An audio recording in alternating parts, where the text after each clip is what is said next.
តារាស្រីចិនជាច្រើនដែលកំពុងទទួលបានការពេញនិយមក្នុងការសម្ដែងក្នុងរឿងភ័ព្វបែបកំប្លែងមនោសញ្ចេតនាល្បីៗនៅឆ្នាំ2025ថ្មីៗនេះចៅជីនម៉ៃមានរឿង Shine on Me អ៊ីស៊ូស៊ីនមានរឿង Speed in Love ចៅលូស៊ឺមានរឿង Love Ambition ចាងយូណានមានរឿង The Four Frost ស៊ូយូហានមានរឿង The Best Thing និងចាងជីងអ៊ីមានរឿង Reborn ដែលសុទ្ធតែជារឿងភ័ព្វបែបមនោសញ្ចេតនាដ៏ពេញនិយមតើរឿងមួយណាដែលធ្វើឲ្យអ្នកចាប់អារម្មណ៍ជាងគេថ្មីៗនេះវៃប៉បានធ្វើការស្ទង់មតិមួយដើម្បីជ្រើសរើសតួឯកស្រីដែលគេចូលចិត្តបំផុតនៅក្នុងរឿងភ័ព្វបែបកំប្លែងមនោសញ្ចេតនាឆ្នាំ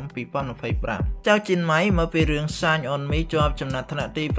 អ៊ីស៊ូស៊ីនមកពីរឿង Speed and Love ជាប់ចំណាត់ថ្នាក់ទី3ហើយជើងឯកគឺជាប្រធានបទដ៏ក្តៅគគុកប្រចាំឈូមាសទី2ឆ្នាំ2025Michael Chen ដើរតួជា Chen Chen ក្នុងរឿង Sniper Butterfly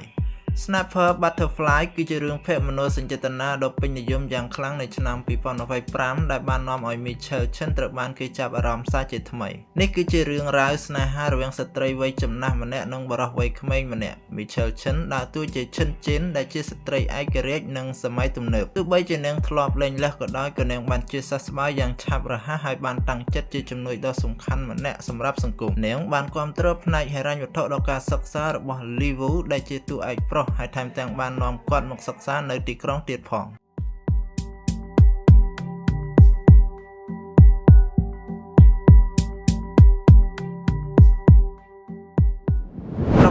ចាងជីងអ៊ីដើរតួជាឆៅឈីងយូក្នុងរឿង Reborn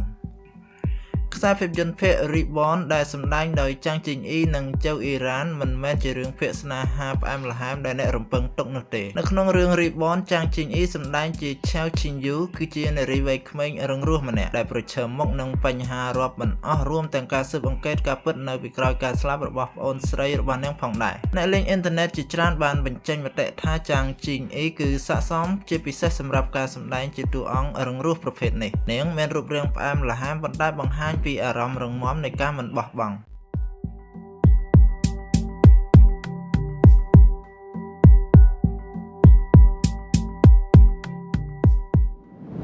8ចៅជីនម៉ៃដើរតួជា Niu Si Kuang ក្នុងរឿង Shine on Meចៅជីនម៉ៃត្រូវបានអ្នកលេងអ៊ីនធឺណិតចាត់ទុកថាមិនសូវស័ក្តិសមសម្រាប់រឿងភ័ព្វបែបមនោសញ្ចេតនាជាយូរមកហើយតែការសម្ដែងរបស់នាងនៅក្នុងរឿង Shine on Me ទទួលបានការសរសើរយ៉ាងច្រើន Niu Si Kuang មានភាពរស់រវើករីករាយស្មោះត្រង់និងស្ងប់ស្ងាត់ដំបូងឡើយ Niu Si Kuang លួចស្រឡាញ់សិស្សពូកែម្នាក់ឈ្មោះជួងស៊ូប៉ុន្តែស្នេហាដំបូងរបស់នាងបានបញ្ចប់ដោយគ្មានផ្លែផ្កាក្រោយមកនាងបានជួប Lin Yu Sin នៅកន្លែងធ្វើការចៅជីនម៉ៃមើលទៅគឺវ័យក្មេងនិងគួរឲ្យស្រឡាញ់ហើយការសម្ដែងរួមគ្នារបស់នាងជាមួយសុងវៃឡុងក្នុងរឿង Shine on Me គឺមានប្រជាប្រិយភាពខ្លាំងណាស់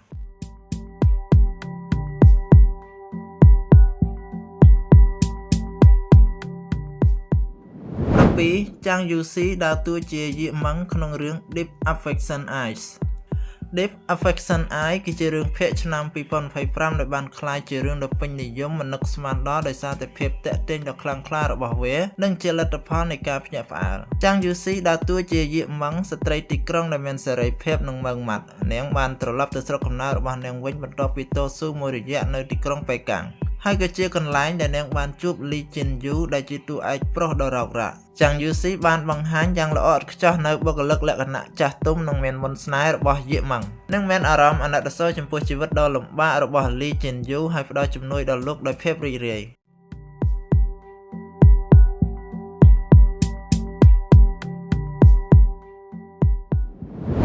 6ស៊ូយូហានដើរតួជាស៊ិនស៊ីហ្វានក្នុងរឿង The Best Thingរឿង The Best Thing ដែលសម្ដែងដោយចាងលីងហឺនិងស៊ូយូហានគឺជារឿងភាគស្នេហាដ៏ផ្អែមល្ហែមមួយដែលមានប្រជាប្រិយភាពខ្លាំងនៅឆ្នាំ2025ស៊ូយូហានដើរតួជាស៊ិនស៊ីហ្វានដែលជាអ្នកគ្រប់គ្រងសន្តាគារតែមានជំងឺដេកមិនលក់នាងបានជួបហឺស៊ូយៈដែលជាគ្រូពេទ្យសម្ដីផ្អែមដំបូងឡើយនាងគ្រាន់តែមើលឃើញថាគាត់ជាគ្រូពេទ្យម្នាក់ប៉ុណ្ណោះប៉ុន្តែក្រោយមកនាងត្រូវបានរំជួយចិត្តបន្តិចម្ដងដោយភាពទន់ភ្លន់និងការយកចិត្តទុកដាក់របស់ហឺស៊ូយៈ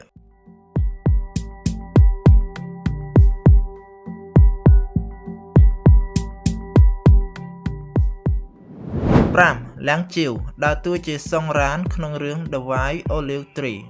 The White Olive Tree ដែលសម្ដែងដោយឈិនជាយាននិងលៀងជីវគឺជារឿងភាគបែបកំប្លែងមនោសញ្ចេតនាដែលមានចំណាត់ថ្នាក់ទាបក្នុងឆ្នាំ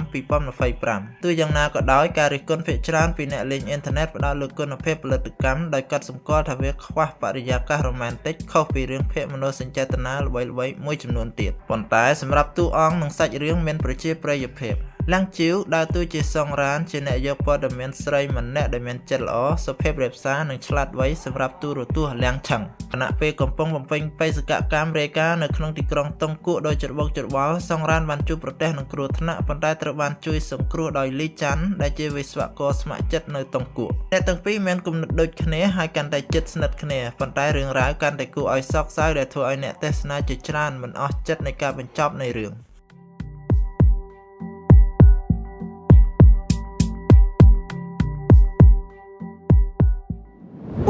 ចាងយូណានដើរតួជាវិនអេហ្វានក្នុងរឿង The Frost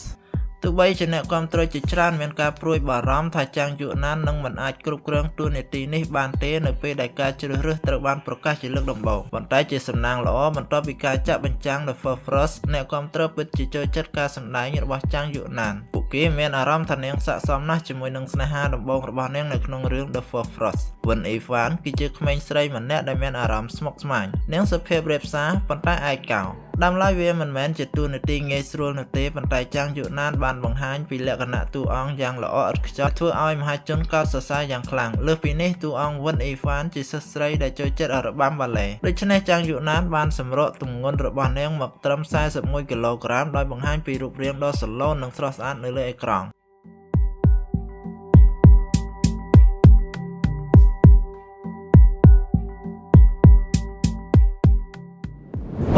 អ៊ីស៊ូស៊ីនដើរតួជាជាងមុខក្នុងរឿង Speed and Love នៅឆមាសទី2នៃឆ្នាំ2025អ៊ីស៊ូស៊ីនបានគ្របដណ្ដប់លើអេក្រង់ជាមួយនឹងរឿង Speed and Love នាងបានដើរតួជាជាងមុខជាក្មេងស្រីដែលធំធាត់ក្នុងបរិយាកាសដ៏ផ្អែមល្ហែមនាងគ្មានទោសពៃគ្មានកង្វល់និងឆោតល្ងង់ជីវិតរបស់នាងបានផ្លាស់ប្ដូរយ៉ាងខ្លាំងនៅពេលដែលនាងបានហោះហើរទៅប្រទេសក្រៅតែម្នាក់ឯងក្នុងអាយុ19ឆ្នាំដើម្បីស្វែងរកប្អូនប្រុសរបស់នាងរឿង Speed and Love ផ្ដោតលើទំនាក់ទំនងបងប្អូនបង្កើតคล้ายៗហើយការសម្ដែងរបស់អ៊ីស៊ូស៊ីនបានទទួលការវាយតម្លៃផ្ទុយគ្នាអ្នកខ្លះយល់ថានាងផ្អែមល្ហែមនិងគួរឲ្យស្រឡាញ់ខណៈពេលដែលអ្នកផ្សេងទៀតមានអារម្មណ៍ថាវាមិនខុសពីតួនាទីមុនរបស់នាងនោះទេ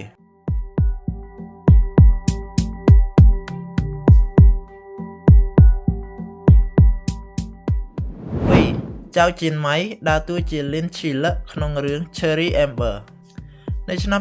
2025ចៅជៀនម៉ៃមានរឿងភាគស្នេហាដ៏ផ្អែមល្ហែមមួយទៀតគឺ Cherry Amber បន្ថែមពីលើ Shine on Me ដោយមិននឹកស្មានដល់ Cherry Amber ទទួលបានចំណាត់ថ្នាក់ខ្ពស់ខ្លាំងនៅក្នុងរឿងភាគនេះចៅជៀនម៉ៃដើរតួជាលីនឈីលឹកដែលមានឈ្មោះហៅក្រៅថា Cherry ជាក្មេងស្រីម្នាក់ដែលត្រូវបានក្រុមគ្រួសារនិងមិត្តភ័ក្តិស្រឡាញ់យកចិត្តទុកដាក់ប៉ុន្តែការវាយតម្លៃរបស់អ្នកលេងអ៊ីនធឺណិតទៅលើរឿងនេះមានទាំងល្អនិងអាក្រក់គឺអ្នកលេងអ៊ីនធឺណិតរិះគន់ថាមានគុណភាពផលិតកម្មអន់ហើយ script សាច់រឿងក៏មិនល្អដែរហើយល្អនោះគឺអ្នកទស្សនាជាច្រើននៅតែចូលចិត្តគូស្នេហ៍នៅលើអេក្រង់ដែលមានចៅជៀនម៉ៃនិងចាំងលីងហឺជាតួឯក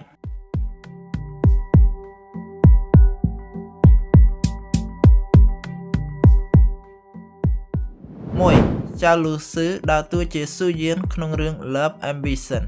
ជើងឯកគឺស៊ូយៀនសម្ដែងដោយចៅលូស៊ឺមកពីរឿង Love Ambition តួអង្គស៊ូយៀនក្នុងរឿង Love Ambition ពិតជាទាក់ទាញណាស់ឈ្មោះដើមរបស់នាងគឺឆៅយៀនប៉ុន្តែនាងបានតាំងចិត្តផ្លាស់ប្ដូរអតីតកាលដ៏ខ្មៅងងឹតរបស់នាងនិងបានរៀបការជាមួយ CEO កំពូលស៊ិនហៅមីងស៊ូយៀនមិនមែនជាតួអង្គស្រគត់ស្រគំ slot boat សុភាពរាបសារនោះទេតែគឺជាស្ត្រីដែលមានល្បិចកលនិងមានមហិច្ឆតាធំការសម្ដែងរបស់ចៅលូស៊ឺលើកនេះពិតជាស្រស់ស្រាយណាស់ដោយចាប់យកមហិច្ឆតានិងស្ថានភាពស្មុគស្មាញរបស់ស៊ូយៀនបានយ៉ាងល្អឥតខ្ចោះការសម្ដែងរបស់ចៅលូស៊ឺគឺពិតជាស៊ីជម្រៅដែលពន្យល់ពីមូលហេតុដែលរឿងភាគនីមួយៗដែលនាងសម្ដែងคล้ายជារឿងដ៏ពេញនិយម